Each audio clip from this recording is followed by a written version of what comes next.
The blizzard howling outside Patrick Young's cabin sounded like the screams of dying men, and he knew, without looking, that no woman in her right mind would be traveling through this hell just to marry a stranger. He stood at the frosted window of his remote Wyoming homestead, watching the white fury obliterate every trace of the landscape he had worked 3 years to tame, and felt the familiar ache of loneliness settle deeper into his bones. The matchmaker in Cheyenne had warned him back in October that winter brides were nearly impossible to secure for men living this far from civilization. But Patrick had insisted on placing his advertisement anyway, certain that somewhere out there existed a woman brave enough to build a life in this unforgiving territory. That had been 4 months ago, and he had received exactly one response. The letter had arrived in late November, written in careful, elegant script that spoke of education and refinement. Beatrice Jenkins, age 22, originally from Missouri but currently residing in Sacramento, California. She had lost her parents to cholera the previous spring and found herself alone in a city that grew more expensive and less welcoming by the day. Her letter had been honest without being desperate, practical without being cold. She wrote that she understood the harsh realities of frontier life, that she sought not romance but partnership, stability, and the chance to build something meaningful far from the painful memories that haunted her in California. Patrick had written back immediately, his own letter awkwardly formal as he tried to describe himself and his circumstances without embellishment. He was 28, a former ranch hand from Texas who had saved every penny for 6 years to purchase his own land. He had 160 acres of grazing land, a sturdy cabin he had built with his own hands, 20 head of cattle, 4 horses, and enough stored provisions to last through the worst Wyoming winter. He was honest about the isolation, about the backbreaking work, about the months of snow and cold that could drive a person mad with cabin fever. He told her that if she came, she would be his partner in every sense, that he would respect her and protect her and work himself to death before he would let her go hungry or cold. Her second letter had come in early December, brief and direct. She would arrive in Cheyenne by train on January 15th and would make her way to his homestead as soon as possible. She asked only that he leave instructions with the land office in town for how she might find him. Everyone in Cheyenne had told him she would not come. The clerk at the land office, the owner of the general store, even the reverend at the small Presbyterian church, all said the same thing. Winter brides were a myth, a fantasy that lonely frontier men clung to during the long, dark months. Sensible women waited until spring when the mountain passes were clear, and the journey less likely to end in frozen death. But Patrick had prepared anyway, adding extra provisions to his stockpile, buying fabric and needles and thread so she could make curtains if she wanted, ensuring the cabin was as comfortable and welcoming as his limited skills and resources allowed. Now, watching the storm rage with a violence that seemed almost personal, he admitted they had probably been right. January 15th had come and gone 3 days ago, and the storm had begun that very morning. No stage driver would attempt the journey from Cheyenne in this weather. The 40-mile route to his homestead was treacherous even in good conditions, winding through mountain passes and across frozen streams that could swallow a wagon whole if the ice gave way. He turned from the window and added another log to the fire, then checked his coffee pot out of habit rather than thirst. The cabin felt smaller than usual, the walls pressing in with the weight of his disappointment. He had not realized how much hope he had invested in Beatrice Jenkins until that hope began to die. The wind suddenly changed pitch, and through the howling Patrick thought he heard something else. He froze, listening, There it was again, a sound that might have been human or might have been his imagination playing cruel tricks. He grabbed his heavy coat and forced open the door, immediately regretting it as the wind drove snow into his face with the force of thrown sand. He could barely see 3 feet in front of him, but he cupped his hands around his mouth and shouted into the storm anyway. For a long moment there was nothing, and then he heard it clearly. A woman's voice, weak but determined, calling for help. Patrick grabbed the rope he kept coiled by the door for exactly this purpose, and tied one end around his waist and the other to the iron hook beside the door frame. He had heard too many stories of men who stepped outside in blizzards and became disoriented, freezing to death mere feet from their own homes. He pushed into the storm, following the direction of the voice, shouting to let her know help was coming. He nearly fell over her. She was on her hands and knees in the snow, her dark cloak crusted white with ice, her face barely visible beneath the hood. Patrick dropped to his knees beside her and saw that her lips were blue and her eyes were struggling to focus. "I am looking for Patrick Young," she managed through chattering teeth. "His homestead." "You found it," Patrick said, and scooped her into his arms before she could respond. She weighed almost nothing, and he could feel her shaking violently against his chest. He followed the rope back to the cabin, fighting the wind with every step, and shouldered through the door with a gasp of relief. He kicked the door shut and carried her directly to the fire, setting her down in the chair he had pulled close to the hearth. Her eyes were closed now, her face so pale it frightened him. He had seen frostbite before, had watched men lose fingers and toes and noses to the cold. He began pulling off her wet cloak with urgent but careful movements, his hands clumsy with their own cold and with the unfamiliarity of dealing with women's clothing. "Stay awake," he commanded. "Look at me. Tell me your name." "Beatrice," she whispered. "Beatrice Jenkins. I am sorry I am late." Relief and terror warred in Patrick's chest. She had come. Against all odds and all reason, she had actually come, and now he might lose her to the very storm she had braved to reach him. He got the cloak off and started on her boots, which were soaked through and frozen nearly solid. Her feet, when he finally freed them, were worryingly white and cold to the touch. "Where is your driver?" Patrick asked as he worked. "Your wagon." "Gone," Beatrice said, her voice stronger now that she was beginning to thaw. "The storm got worse. The driver said we had to turn back." I told him no, that I could see smoke from a chimney, that it had to be close. He called me a fool and said he would not die for my stubbornness. He turned the wagon around and I jumped out. Patrick stopped what he was doing and stared at her. "You jumped out of a moving wagon in a blizzard." "It was not moving very fast," Beatrice said, and Patrick saw the ghost of a smile touch her blue lips. "The horses could barely walk. I knew if I went back to town, I would not get another chance until spring. By then you might think I was not coming. You might look for someone else." "So you risked dying instead," Patrick said, but there was no anger in his voice, only awe. "I have come too far to turn back now," Beatrice said simply. Patrick finished removing her boots and stockings and began checking her feet carefully for frostbite. The toes were pale but not the dead white of frozen flesh, and when he pressed gently on the skin it returned to pink. "Good." He grabbed one of his own clean shirts from the chest and tore it into strips, then began wrapping her feet firmly but not too tight. "How far did you walk?" he asked. "I do not know. I could not see. I followed what I thought was your smoke, but I lost sight of it several times. I fell into a drift and thought I might not get out." Her voice was matter of fact, but Patrick could hear the fear beneath the words.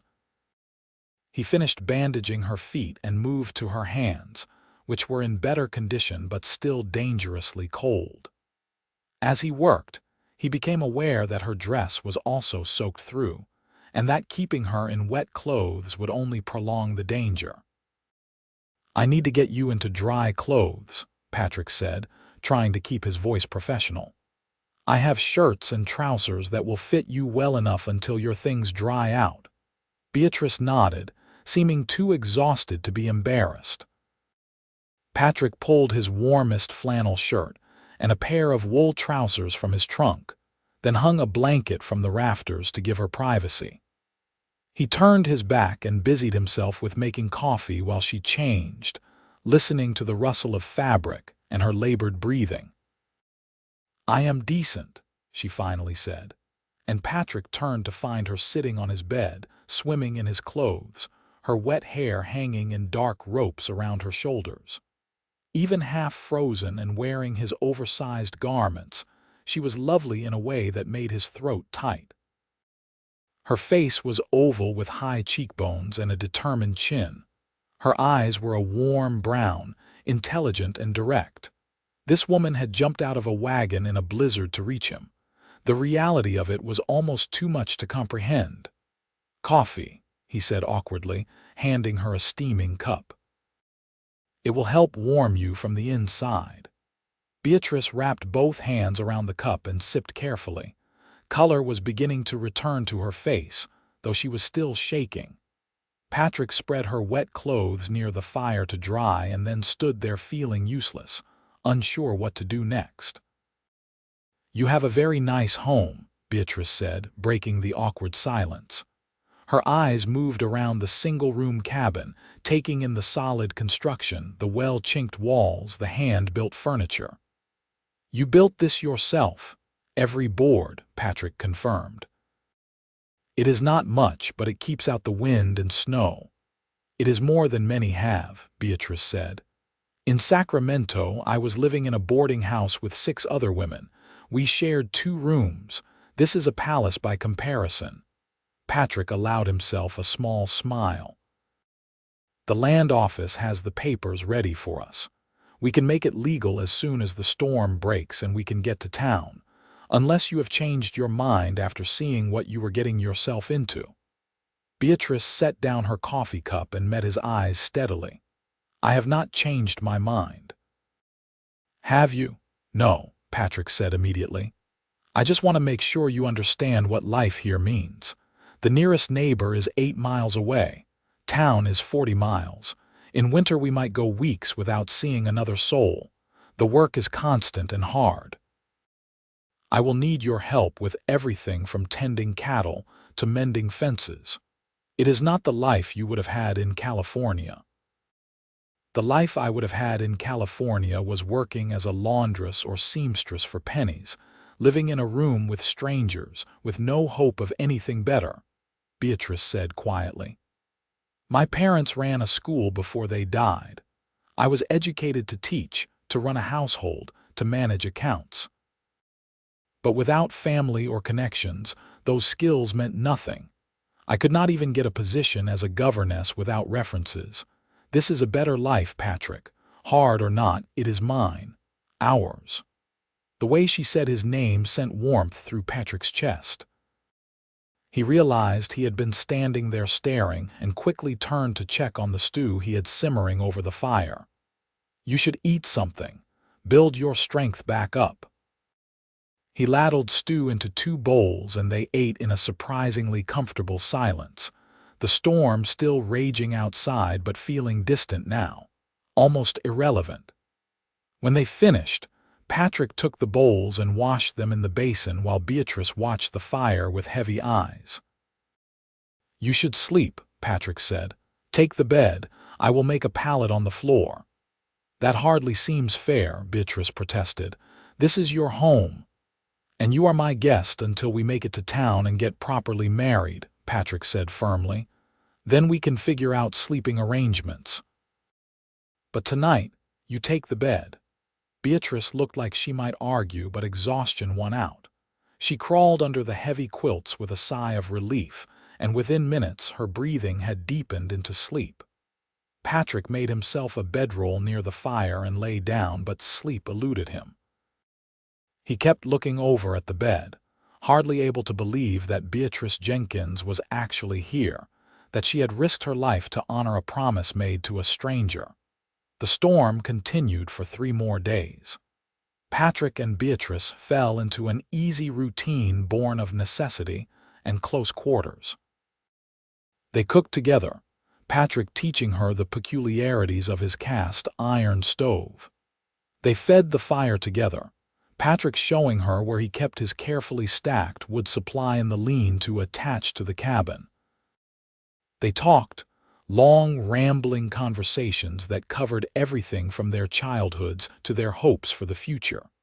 Patrick learned that Beatrice had grown up in a small town outside St. Louis, that her mother had taught literature and her father mathematics.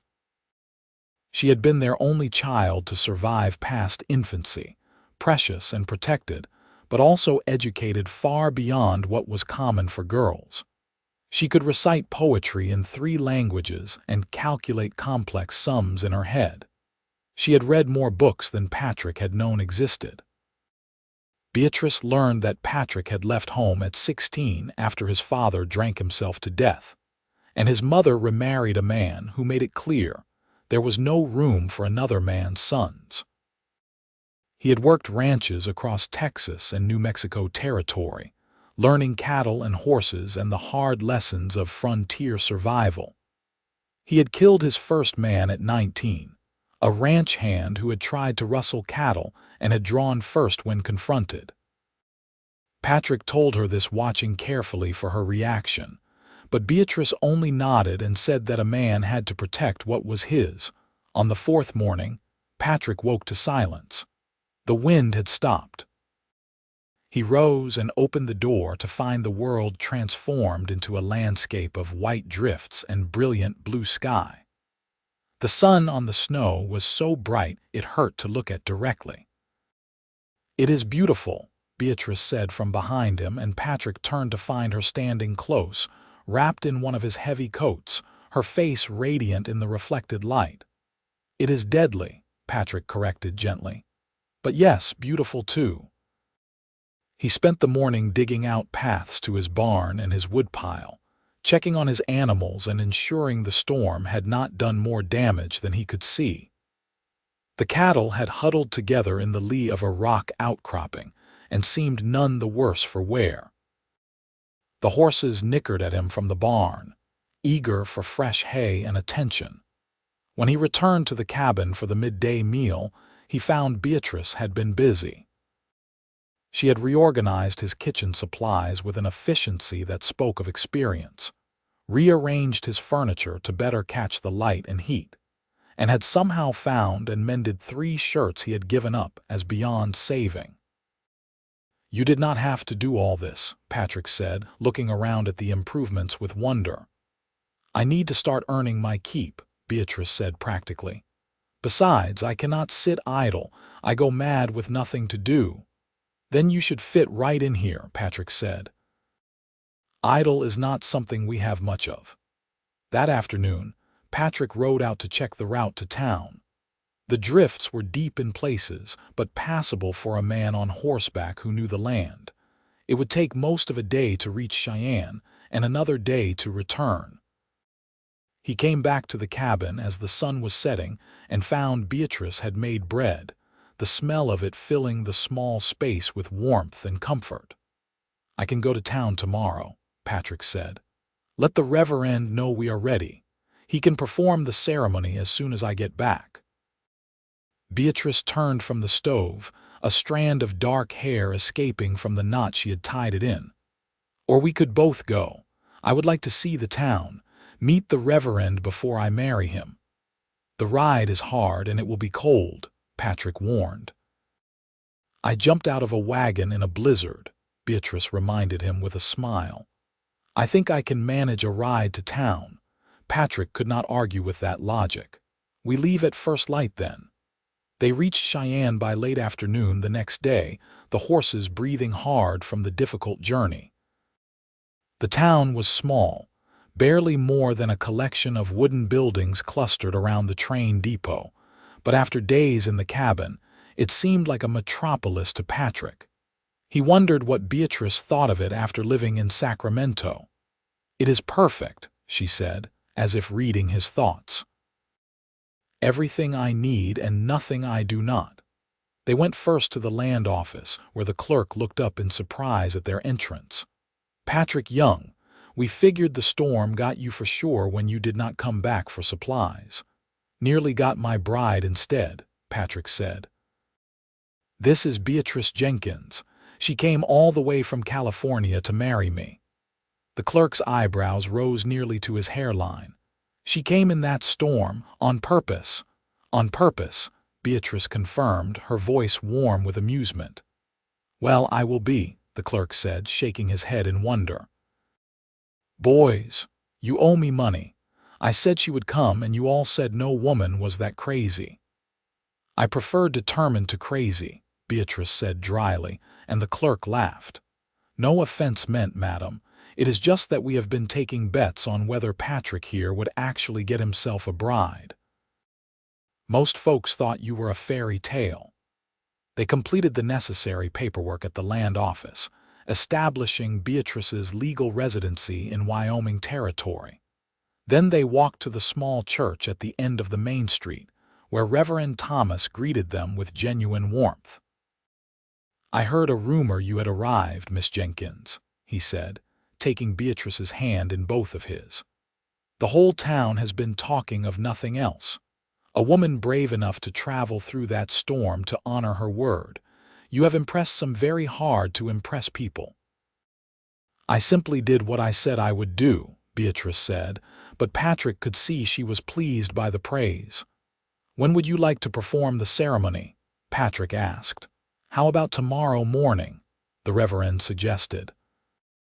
"That will give Miss Jenkins time to rest from your journey and allow word to spread so folks can attend if they wish. A wedding is cause for celebration, and we do not get many of those out here in winter." Patrick looked at Beatrice, who nodded her agreement. "Tomorrow morning, then." They took a room at the boarding house, separate beds with a proper wall between them, though Patrick hardly slept knowing she was so close. In the morning, Beatrice used some of the money she had carefully hoarded from her parents' estate to buy a simple dress of deep blue wool from the general store. The proprietor's wife helped her alter it to fit, and when Beatrice emerged from the back room, Patrick forgot how to breathe. The dress brought out the color of her eyes and the darkness of her hair, which the woman had helped arrange in a style that was both practical and lovely. Beatrice blushed under Patrick's stare but smiled. "Will I do?" she asked. "You will more than do," Patrick managed. The church was surprisingly full when they arrived. It seemed half the town had turned out to witness the marriage of the woman who had braved the worst storm in memory to reach her promised husband. Patrick recognized ranchers and shopkeepers, the land office clerk and the telegraph operator, even the marshal who kept what little peace Cheyenne required. The ceremony itself was simple and brief. Patrick and Beatrice stood before Reverend Thomas and made their vows in clear, steady voices. Patrick slipped a simple gold band onto Beatrice's finger, a ring he had purchased months ago in hope, and that fit perfectly as if meant to be. When the Reverend pronounced them man and wife and told Patrick he could kiss his bride, Patrick leaned down and touched his lips to Beatrice's with a gentleness that belied the strength of his feelings. The kiss was chaste and brief, but it held a promise that made Patrick's heart race and brought color to Beatrice's cheeks. When they turned to face their unexpected congregation, they were met with applause and well wishes that were genuinely warm. The proprietor of the general store had arranged a small reception at the hotel, nothing fancy but generous given the season and the short notice. There was food and coffee, and even a fiddle player who provided music. Patrick danced with his new wife, acutely aware of her hand in his and the way she fit against him as if they had been made to match. "Happy?" he asked as they swayed to the music. "Surprisingly, yes," Beatrice said. I came here expecting a business arrangement. I did not expect to like you quite so much. The feeling is mutual, Mrs. Young, Patrick said, and watched her smile at her new name. They stayed in town that night, in the same boarding house, but now sharing a room as was proper for married folks. Patrick was nervous in a way he had not been since his first cattle drive. Unsure how to proceed with this woman who was now legally his wife but still essentially a stranger. Beatrice, practical as always, took the matter in hand. "We have both been married off to strangers," she said as they stood awkwardly in the small room. "We do not have to rush anything. We have time to know each other properly." Relief washed through Patrick. "I was hoping you felt that way." "I do," Beatrice confirmed. "But I also think we should share the bed. It is cold and we are married now. We can manage sleeping side by side without making more of it than it is." She was right, of course. They lay together under the heavy quilts, careful not to touch it first. But at some point during the night, Patrick woke to find Beatrice curled against his side, seeking warmth in her sleep. He put his arm around her carefully and felt her settle more deeply against him with a small sigh of contentment. In the morning, they woke tangled together, and neither moved to pull away immediately. "Good morning, husband," Beatrice said sleepily. "Good morning, wife," Patrick replied, and kissed the top of her head before he could think better of it. They returned to the homestead the next day, loaded with supplies and wedding gifts from their unexpected well-wishers. The cabin seemed smaller now with 2 people living in it, but also warmer, more alive. Beatrice threw herself into making it a proper home, using the fabric Patrick had bought to make curtains, reorganizing everything to better suit their shared needs, even starting a small herb garden on the windowsill despite the winter cold. Patrick taught her to ride better, taking her out on clear days to show her the boundaries of their land and teach her the work of running cattle. She was a quick learner, fearless on horseback once she got the feel of it. She learned to recognize signs of predators, to check the cattle for injury or illness, to manage the horses with confidence. In turn, Beatrice took over the household accounts, organizing their finances with a precision that impressed Patrick deeply. She stretched their supplies further than he would have thought possible, planned their planting for spring with an eye toward both practicality and profit, and even began teaching Patrick to read better, having noticed he struggled with anything more complex than basic signs and labels. "There is no shame in learning," she said gently when he protested. "My father always said a sharp mind was worth more than a strong back, though you are blessed with both." The compliment pleased him more than it should have, and he applied himself to the lessons with determination. Soon he could read not just simple words but full passages from the few books Beatrice had brought with her. She seemed delighted by his progress, and her delight made him want to learn even more. The winter slowly gave way to early spring. The days grew longer and slightly warmer, though snow still fell with some regularity. Patrick and Beatrice settled into a partnership that felt increasingly like friendship, and then, gradually, like something more. It started with small touches. Patrick's hand on Beatrice's waist as he helped her down from her horse. Beatrice's fingers brushing Patrick's as she handed him his coffee in the morning. The way they sat closer together in the evenings than necessity required. The way Patrick found himself watching Beatrice as she worked, admiring her competence and grace. The way Beatrice would sometimes look at Patrick and smile for no reason he could discern, except perhaps that she was happy to see him. The first time Patrick kissed her, really kissed her, was on a clear March afternoon. They had been mending a fence together, working in comfortable silence when Beatrice had laughed at something. Her face turned up to the sun, and Patrick had been struck by how beautiful she was, how lucky he was. He had cupped her face in his rough hands and kissed her without thinking, and she had kissed him back with a sweetness that made his knees weak. "I am falling in love with you," Patrick said when they broke apart, the words tumbling out before he could stop them. "Good," Beatrice said, breathless and smiling, "because I am already there." After that, things changed between them. The careful distance they had maintained dissolved into genuine intimacy. They shared not just a bed but their lives in every sense, supporting each other through the challenges of frontier life and finding joy in small victories. When one of their cows had a difficult birth, and they managed to save both mother and calf. When Beatrice successfully traded her sewing skills to a passing merchant for seeds and supplies. When Patrick brought down a deer, and they had fresh meat for the first time in weeks. By the time the snow fully melted and the first green shoots began appearing on the prairie, Patrick could not imagine his life without Beatrice. She had become essential to him in ways he had not known were possible. They had built something real together, a true partnership founded on mutual respect and growing affection. One evening in late April, as they sat outside watching the sunset paint the sky in shades of gold and pink, Beatrice told Patrick she was with child. His first reaction was pure, uncomplicated joy. He lifted her in his arms and spun her around, laughing at her delighted shriek, then set her down gently as if she might break.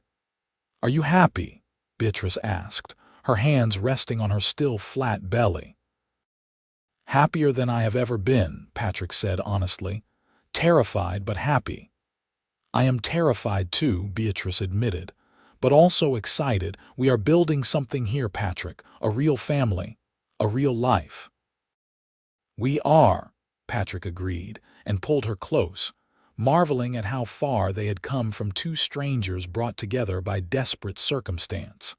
The months that followed were filled with preparation. Patrick added a small bedroom to the cabin, wanting their child to have a proper space as it grew. Beatrice sewed baby clothes and blankets, her face serene as she worked. They chose names, debating the merits of various options with the seriousness such decisions deserved. In late November, as the first snows began to fall, Beatrice went into labor. Patrick rode through the early storm to fetch the doctor from town, pushing his horse harder than was safe but driven by desperation. The doctor, an older man named Harrison who had delivered half the babies in Wyoming territory, made the journey back with Patrick despite the weather. The labor was long and difficult, and Patrick paced outside the bedroom like a caged animal, listening to Beatrice's cries and feeling utterly helpless. But when the baby finally came, when he heard that first thin wail, all the fear evaporated.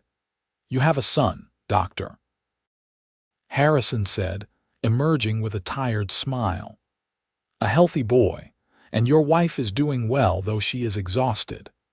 Patrick went in to find Beatrice propped up on pillows, her hair damp with sweat, her face pale but radiant.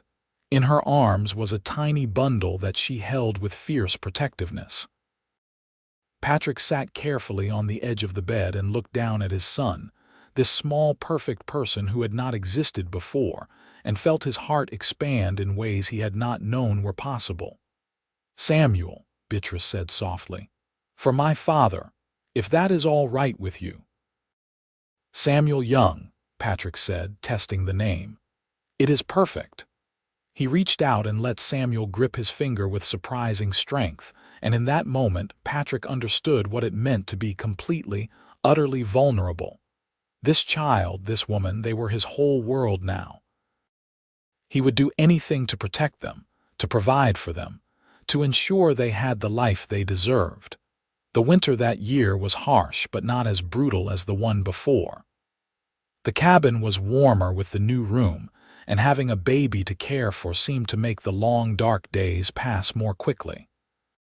Samuel was a good baby, healthy and strong, with his mother's dark eyes and his father's determination. Beatrice proved to be a natural mother, managing the demands of a newborn while still keeping the household running smoothly. Patrick found himself in awe of her constantly, watching her nurse Samuel, or sing him to sleep, or simply hold him with that expression of absolute love that mothers wear. As Samuel grew, so did their homestead. Patrick expanded their herd, built a proper barn, slowly transformed their claim into a real working ranch. Beatrice started a garden that fed them through the summers and provided preserves for winter. They acquired chickens and pigs, built their prosperity carefully and deliberately. Neighbors began moving into the territory, families drawn by the promise of cheap land and new beginnings. The isolation that had defined their first years together gradually eased as a small community formed. There were barn raisings and church socials, shared harvests and mutual aid when times were hard. Through it all, Patrick and Beatrice remained each other's closest companion and strongest support. They had started as strangers bound by desperation and hope, but they had built a love that was deep and true and tested by the hard realities of frontier life. When Samuel was 3, a daughter followed.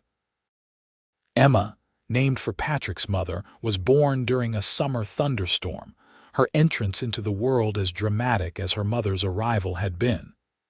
She was different from Samuel, more volatile and demanding, but no less loved. By the time Samuel was 7 and Emma 4, their ranch had become one of the most successful in the region. Patrick had a reputation as a fair dealer and skilled cattleman. Beatrice was known for her education and her willingness to teach any child whose parents could spare them for a few hours each week. She held informal classes in their now expanded home, passing on the knowledge her own parents had given her. On a cold January evening, nearly 10 years after Beatrice had stumbled through a blizzard to reach Patrick's door, they sat together on the porch of their home watching their children play in the snow. The cabin had been expanded several times, was hardly recognizable as the simple structure Patrick had built alone all those years ago. "You ever regret it?" Patrick asked quietly. "Jumping out of that wagon, choosing this life?" Beatrice turned to look at him, her face older but no less beautiful, her eyes warm with affection and absolute certainty. "Not for a single moment, not even on the hardest days. This life, this family, it is everything I never knew I wanted." "They told me no bride would come in winter," Patrick said, taking her hand and lacing their fingers together. "But you came in the worst storm ever." "I did," Beatrice agreed, "and you were worth every frozen step." Patrick kissed her then, a kiss that held a decade of partnership and love, of struggles overcome and joys shared. When they broke apart, Samuel was making exaggerated gagging noises and Emma was giggling, but Patrick did not care. He had everything he had ever wanted and more besides. The years continued to pass in the way they do, marked by seasons and harvests, by birthdays and holidays, by the small daily rituals that make up a life. Samuel grew tall and strong, learning the ranch work from his father and developing a keen mind for business from his mother. Emma proved to be a natural with horses, able to gentle even the most skittish animals with patience and soft words. When Samuel was 15, he asked his father about the story of how his parents met. They were out checking fence lines together, man's work that Samuel now shared, and the question came out of nowhere. "How did you know Ma was the right one?" Samuel asked. "When you had never even met her before she showed up half frozen on our doorstep." Patrick considered the question carefully. "I did not know," he admitted. "Not at first. I just knew I needed help, needed a partner, and your mother was willing to take a chance on a stranger. But I knew she was special when she jumped out of that wagon. I knew she was brave and determined and not someone who gave up easy." The love came later as we built this life together, but the respect, the partnership, that was there from the start. Did you ever doubt it would work? Samuel pressed. Every single day at first, Patrick said honestly. Your mother was educated, refined. I was a ranch hand who could barely raid. I thought maybe she would realize she had made a mistake, that she could do better. But she never treated me like I was less than her. She taught me without making me feel stupid. She worked beside me without complaint. She made me want to be better than I was. She is something special, Samuel agreed. She is, Patrick confirmed. And someday, when you are ready, I hope you find someone who makes you want to be better too. Someone who challenges you and supports you in equal measure. That is what real partnership is. Emma, it turned out, had no interest in marriage or partnership in the traditional sense. At 17, she announced her intention to become a veterinarian, one of the first women in the territory to pursue such an education. Beatrice supported her fully, helping her apply to a school in Denver that was willing to accept female students. Are you certain? Patrick asked Emma the night before she was to leave. It will be hard being a woman in that field. People will doubt you. People doubted Ma when she jumped out of a wagon in a blizzard, Emma said with a stubborn set to her chin that was pure Beatrice. And she proved them all wrong. I can do the same. Yes, Patrick agreed with a proud smile. I expect you can. Samuel took a different path. He fell in love at 19 with the daughter of a neighboring rancher, a practical girl named Margaret who shared his quiet competence and love of the land. They married in the same church where Patrick and Beatrice had wed, Reverend Thomas, now ancient but still willing to perform the ceremony.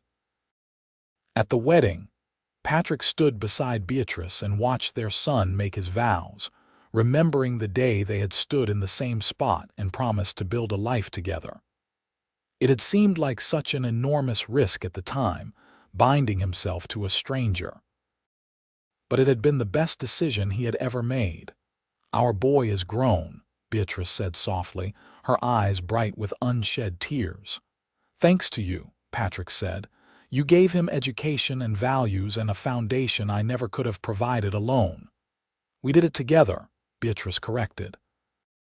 Everything we have, everything we built, we did together. Samuel and Margaret built a house on the far edge of Patrick and Beatrice's land, starting their own family while still being close enough to help with the ranch. Within 2 years, they gave Patrick and Beatrice their first grandchild, a little girl they named Beatrice in honor of her grandmother. Emma returned from Denver with her veterinary degree and set up practice in Cheyenne, becoming known throughout the territory for her skill with difficult cases. She never married, claiming she was married to her work and seemed genuinely content with that choice. The ranch continued to prosper under the combined efforts of Patrick, Samuel, and the growing community of hands they employed.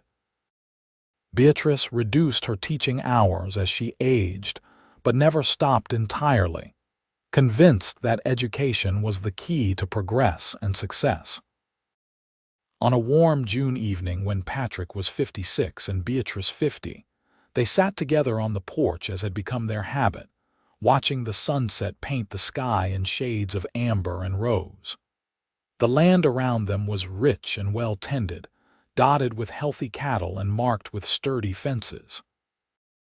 The house had been expanded yet again to accommodate visiting grandchildren, of which there were now 3 with a 4th on the way. You remember that first winter? Beatrice asked, her head resting on Patrick's shoulder. Every day of it, Patrick said. I remember thinking I was going to lose you before I ever really had you. I remember being terrified and amazed in equal measure. I remember thinking I had made a terrible mistake, Beatrice admitted with a soft laugh. Jumping out of that wagon into snow up to my knees, no idea which direction your cabin actually was. But then I heard your voice through the storm, and I knew I had made the right choice. We have had a good life, Patrick said quietly. "We have had an extraordinary life," Beatrice corrected. "We took a desperate gamble and turned it into something real and lasting. We raised good children. We built something that will outlast us. What more could anyone ask?" "Nothing," Patrick agreed. "Absolutely nothing." They sat in comfortable silence as the sun dipped below the horizon and the first stars began to appear. From inside the house came the sound of laughter as Samuel's children played some game with their mother. The evening air was sweet with the scent of Beatrice's roses, which she had coaxed to grow despite the harsh climate. "I love you," Patrick said, the words as natural now as breathing but no less meaningful for their familiarity. "I love you too," Beatrice replied. "From that first moment you came out of the storm to save me. You have been my anchor and my adventure all at once." The years continued their steady march. Patrick and Beatrice grew older together, their bodies slowing but their minds sharp, their partnership as strong as ever.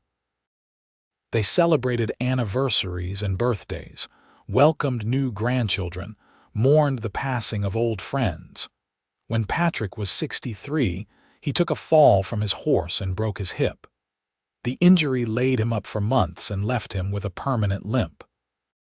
Beatrice nursed him through it with the same fierce determination she had brought to everything in her life, refusing to let him sink into despair or give up on recovery.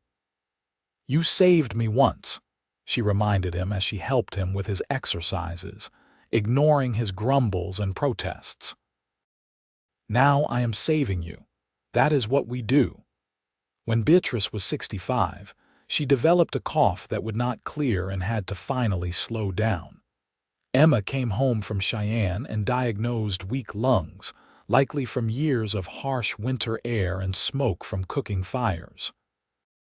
She prescribed rest and warmer climates during the coldest months. So Patrick and Beatrice began spending winters in Denver with Emma, returning to the ranch each spring when the weather warmed. It was not ideal, but it allowed Beatrice to stay healthy and gave them time with their daughter who had chosen a different path. Samuel took over full management of the ranch, proving himself as capable as his father had ever been. Margaret ran the household with the same practical efficiency Beatrice had shown, and their children grew strong and capable, another generation tied to the land. On their 30th wedding anniversary, the whole family gathered at the ranch for a celebration. Children and grandchildren filled the house to bursting, and friends came from throughout the territory to mark the occasion. There was music and dancing, food and laughter, stories told and retold of the crazy woman who had jumped out of a wagon in a blizzard to reach her mail-order husband. "Tell us the story, Grandma," little Beatrice begged, as she always did. At 8 years old, she never tired of hearing about her namesake's adventure. Beatrice settled into her chair with her granddaughter on her lap and began the tale she had told countless times. But she never tired of it either, because it was the story of how her real life had begun. The story of choosing hope over fear, of taking a risk that had paid off beyond her wildest dreams. Patrick watched her tell it, surrounded by the family they had created and the life they had built, and felt a contentment so profound it was almost painful. They had started with nothing but hope and determination. They had faced hardships and challenges that would have broken lesser people. But they had persevered together, had built something lasting and good. As the celebration continued around them, Patrick took Beatrice's hand and pulled her into a dance, moving slowly to accommodate his bad hip and her weak lungs. They swayed together to the music, as they had on their wedding day 30 years before, and the years fell away. For a moment they were young again, two strangers taking a chance on each other and finding love in the process. "Thank you," Patrick said softly. "For what?" Beatrice asked, though she was smiling because she knew what he would say. "For jumping out of that wagon," Patrick said, for being brave and stubborn and determined, for building this life with me, for everything. It has been my honor, Beatrice said simply, and my joy. They continued to dance as the sun set and the stars came out, surrounded by love and laughter, living proof that the best things in life often come from the biggest risks. Two strangers brought together by circumstance had become soulmates through choice, determination, and the daily decision to honor their commitment to each other. The ranch continued to thrive under Samuel's management, growing with each generation. The land that Patrick had claimed so many years ago became a legacy, passed down through children and grandchildren who carried forward the values their grandparents had instilled. Hard work, integrity, education, partnership. These were the gifts Patrick and Beatrice gave their descendants. As they entered their 70s, Patrick and Beatrice spent more time resting and less time working, but they remained vital parts of the family and community. Patrick still consulted on major ranch decisions, his experience and wisdom valued by Samuel and the hands. Beatrice still taught reading to any child who wanted to learn, her passion for education undiminished by age. On quiet evenings, they would sit together and talk about the life they had lived, marveling at how far they had come from those desperate, lonely people who had placed advertisements seeking partners sight unseen. They talked about the friends they had made and lost, the challenges they had overcome, the joys they had shared. "If you could do it all again," Patrick asked one evening, "would you change anything?" Beatrice considered the question seriously, as she always did. "I would have jumped out of that wagon sooner," she finally said with a mischievous smile. "Saved myself a few frozen toes." Patrick laughed, the sound rich and genuine. "I would have believed in you sooner, would have let myself fall in love faster instead of being so afraid." "We got there in the end," Beatrice said. "And maybe we needed that time to build trust before we could build love. Maybe it all happened exactly as it was supposed to." "Maybe it did," Patrick agreed. They lived to see their golden anniversary, a rare achievement for any couple but especially for two people who had started as strangers in one of the harshest environments imaginable. The celebration was smaller than their 30th, as many of their contemporaries had passed on, but no less joyful. Emma came from Cheyenne, still sharp and competent at 45, still devoted to her work. Samuel and Margaret hosted the gathering, their children and grandchildren making the house ring with noise and life. There were telegrams from friends scattered across the territory and beyond, all offering congratulations and well wishes. At the party, Samuel stood up to make a toast. "To my parents," he said, his voice thick with emotion, "who proved that the strongest foundations are built on trust and respect, who showed me what real partnership looks like, who turned a business arrangement into a love story that has lasted half a century. May we all be so fortunate." Patrick and Beatrice raised their glasses and drank, their eyes meeting with perfect understanding. They had been so fortunate, not because life had been easy, but because they had faced it together. Patrick passed away in his sleep 2 years later, at the age of 77. It was peaceful, Beatrice beside him as she had been for 52 years. He simply went to bed one evening and did not wake up the next morning. The doctor said his heart had given out, simply worn out after a long, hard life. Beatrice grieved deeply but not desperately. She had known this day would come, had treasured every moment they had together precisely because she knew it was finite. She took comfort in her children and grandchildren, in the legacy they had built together, in the knowledge that Patrick's influence would echo through generations. She lived another 5 years, remaining in the house she and Patrick had built and expanded together. She spent her days surrounded by family, teaching great-grandchildren to read, tending her garden, sitting on the porch watching the same sunsets she and Patrick had enjoyed together. On a cold January evening, almost exactly 57 years after she had jumped out of a wagon into a blizzard, Beatrice Jenkins Young passed away quietly in her sleep. She was 82 years old and had lived a life of purpose, love, and adventure. At her funeral, Emma stood before the gathered crowd and told the story one more time. The story of a desperate woman and a lonely man who had taken a chance on each other. The story of a blizzard and a brave choice and a love that had sustained them through 5 decades of triumph and hardship.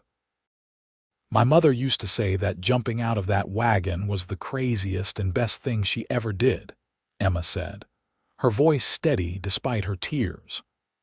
And my father always replied that hearing her voice through that storm was the luckiest moment of his life. Together, they built something extraordinary. Not just this ranch, not just this family, but a partnership that showed everyone who knew them what love really means. They buried Beatrice next to Patrick on a hill overlooking the land they had claimed and tamed together. The headstone was simple, marking their names and dates, but also bearing an inscription chosen by their children. They told him no bride would come in winter. She arrived in the worst storm ever. Together they built a life that outlasted both. The ranch continued under Samuel's stewardship and eventually passed to his children. The house remained in the family, expanded and updated with each generation but retaining the essential character Patrick had built into it all those years ago. Beatrice's garden still bloomed each spring, tended by her descendants who planted the same roses she had coaxed to grow in the harsh Wyoming soil. In Cheyenne, a school was established in Beatrice's name, honoring her lifelong commitment to education. Emma endowed it with a generous donation and served on the board until her own death at the age of 81. The school still operates today, teaching children the same values Beatrice had held dear: hard work, integrity, the transformative power of knowledge. The story of Patrick and Beatrice became local legend, told and retold until it took on mythic proportions. But those who had known them insisted that no embellishment was necessary. The truth was remarkable enough. 2 strangers bound by desperation and hope, who had built a love that lasted a lifetime and a legacy that lasted far longer, on cold winter nights, when storms blow down from the mountains and snow blankets the land in white. Folks in that part of Wyoming still sometimes tell the story. They tell it to remind themselves that courage takes many forms, that love can grow in the harshest conditions, that the biggest risks sometimes bring the greatest rewards. And that sometimes, against all odds and all reason, when everyone says it cannot be done, the right person will prove them all wrong. Not because it is easy or safe or sensible, but because they have given their word and they have chosen hope over fear. And that makes all the difference.